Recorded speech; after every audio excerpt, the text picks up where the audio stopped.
ኒኩሌር ተሸካሚው የፖሴይዶን የውሃ ውስጥ ድሮን ሙከራ ለመጀመሪያ ጊዜ ዓለም የሰማው በአግራሞት ተውጦ ሲሆን ምስጋና ለሩሲያ ኃያልነት ሌት ተቀን ለሚደክሙት ለጠበብቶቹ ይድረስና ከ7 ዓመት ለአስጨራሽ ትግል በኋላ በስኬት ሊጠናቀቅ ችሏል።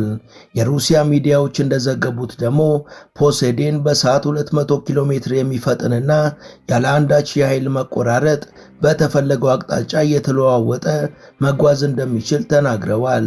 ይህም በጠላት የሳይበር ጥቃት የማይጠልፍና በመከላከያ ቴክኖሎጂዎች የማይመከት ያደርጓል ሲሉም አክለው ዘግበዋል።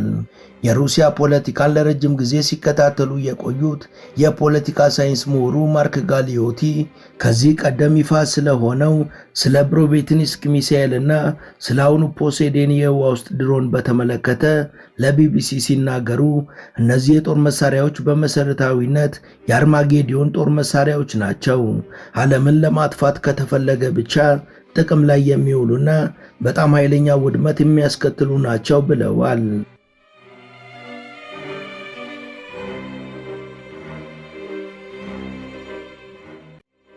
ሙሉ ታሪኩን በመሿለኪያ ቲዩብ ያገኙታል።